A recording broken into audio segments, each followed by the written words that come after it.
Well अगर चांदी में 98% गेन्स हैं तो हमने यहाँ पर प्लैटिनम में करीबन 90% की तेज़ी आते हुए देखी है। साथ ही साथ अगर आप सोना देखें तो 61-62% ऊपर है। पलेडियम में करीबन 65% की तेज़ी है। और उसके बाद अब बारी आती है यहाँ पर बेस मेटल्स की, जहाँ पर कॉपर आज ऑल टाइम हाइज बनाता हुआ नजर आया, जहाँ पर $11,200 पर टन के ऊपर हमने एलएमई के लेवल्स आते हुए देखे। अगर बात की जाए यूएस मार्केट्स की तो यहाँ पर भी 4 महीने के हाइज पर प्राइसेस हैं।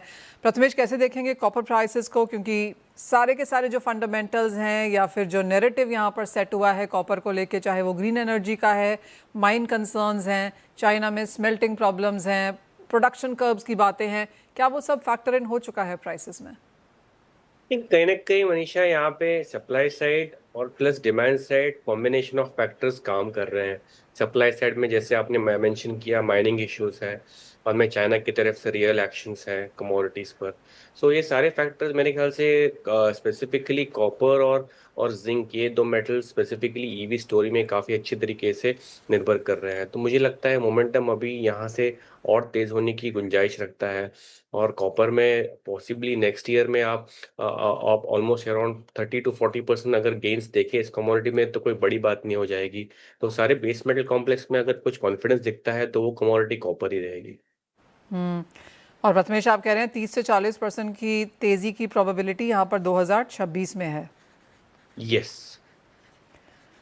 मुझे याद है अजय, आप भी यही लगातार चीज़ कहते रहे हैं कि 40 से 50% तक की बढ़त यहाँ पर कॉपर में देखने को मिल पाएगी। अब जिस तरह की तेज़ी है, ऑल टाइम हाइज बन चुके हैं, अब यहाँ से कौन से नए हाइज की उम्मीद की जा सकती है? मुझे लगता है जिस ढंग से हमने सोने में चांदी में जो रैली देखी है, अब ये जो थर्ड फेज चल रहा है ये पूरे बेस मेटल और एग्री में मूवमेंट लाता हुआ दिखाई देगा। एग्री में तो हमने मसाले में नए तड़का लगते हुए देख ही रहे हैं, लेकिन मुझे लगता है कॉपर अभी भी बढ़ा नहीं है। We have seen this rally from 870 onward domestic market में।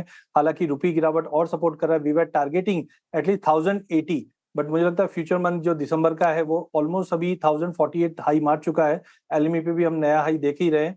आई थिंक अगले एक महीने के अंदर एक अच्छा खासा ब्रेकआउट और दिखाई दे रहा है, जो कम से कम 1120 का है। उसके लिए एक अच्छा इंडिकेटर है संघाई इंडस्ट्रियल मेटल कमोडिटी इंडेक्स। अगर उसमें आप देखते हैं तो 4700 के ऊपर ये लेवल निकल चुका है और ये अच्छा खासा ब्रेकआउट दिखा रहा है, जिसका मतलब है चाहे कॉपर हो, जिंक हो, एल्यूमिनियम, तीनों में मुझे लगता है कि एटलीस्ट अगले एक महीने में आप मिनिमम 8 से 10% की तेजी देखोगे, जहां पे कॉपर लीड करता हुआ दिखाई देगा। ऊपर में आई थिंक 1120 तक का लेवल। वहीं जिंक के अंदर भी हमने देखा सप्लाई साइड है, चाइना भी कोशिश कर रहा है, रेट कट है, तो आई थिंक 300 के ऊपर दिसंबर मंथ कंटिन्यू बना हुआ है, जहां पे मुझे 322 से 325 तक के लेवल लगते हैं। एल्यूमिनियम थोड़ा सा रेजिस्ट कर रहा है बार बार में, 2750 से लेकर $3000 के बीच में ही एलएमई पे मूव कर रहा है। बट यहाँ पे भी मुझे लगता है काउंटर स्ट्रांग है, जो 290 295 तक का लेवल दिखाए। तो इन ऑल पूरे बेस मेटल में अगले महीने भर में ही आप देखेंगे कि करीबन 8 से 10% का गेन दिखाई देगा। प्रथमेश, आपको क्या लगता है कॉपर में 30 से 40% की तेजी, लेकिन जो बाकी मेटल्स हैं जैसे कि जिंक और एल्यूमिनियम, यहाँ पर आपको भी लगता है कि अगला महीना, अगला 6 महीने, 2 क्वार्टर्स यहाँ पर तेजी बरकरार होगी? इन जिंक में कॉपर के बाद अगर कोई नेक्स्ट मेटल अगर यहाँ पे रैली कर सकता है वो है zinc, because of specific use in batteries. तो मेरे ख्याल से जिंक में वो तेजी, मेरे ख्याल से 20-25% की तेजी यहाँ पे जिंक में किधर भी गया नहीं है और ये रैली आप नेक्स्ट ईयर में आते हुए देख सकते हैं। एल्यूमिनियम के किस तरह के क्यूज हैं, क्योंकि ज़्यादातर लोगों को लगता है कि एल्यूमिनियम अपनी तेज़ी दिखा चुका है, और जिस तरह से कॉपर और जिंक के फंडामेंटल्स स्ट्रॉन्ग हैं, उतने फंडामेंटल्स आज एल्यूमिनियम के नहीं हैं। मुझे लगता है एल्यूमिनियम काफी अनरेटेड कमोडिटी रहा है। सप्लाई काफी ज्यादा है, बट मुझे लगता है सबसे बड़ा जो चेंज ओवर आएगा वो Q1 26 में आएगा। बिकॉज वहां पे हमने देखा है कि इलेक्ट्रिक व्हीकल्स के अंदर Tesla aluminium ion batteries launch करने वाला है। लिथियम बैटरीज, लिथियम की भाव की बात करें तो करीबन $16,000 के करीब है, जबकि ये $2800, तो काफी बड़ा एक प्राइस गैप भी मिल रहा है। और ये एक मुझे लगता है कि रिप्लेसमेंट वाली कमोडिटी रहेगी। जिस दिन से कॉपर बढ़ेगा, ये कहीं ना कहीं रिप्लेसमेंट डिमांड आएगा। सप्लाई अच्छी है, इसके लिए हमने अभी तक बड़े गेन्स नहीं देखे हैं, बट अगर 3-6 महीने का व्यू लेकर चलते हैं तो मुझे लगता है जो ट्रांजिशनल ऑटोमोबाइल इंडस्ट्री और बाकी जगह डिमांड जो है वो कहीं ना कहीं एल्यूमिनियम को काफी अच्छी तेजी दिखा सकता है। तो एटलीस्ट यहाँ से सप्लाई को देखते हुए, जो गोल्डमैन सैक्स की रिपोर्ट भी आई उन सबको देखते हुए, टाइमिंग 295-300 का लेवल मान के चलिए। बट Q1 2026 वो काफी इंपॉर्टेंट रहेगा। वहां पे स्ट्रक्चर अगर चेंजेस आता है तो we can see a good gains in aluminium to.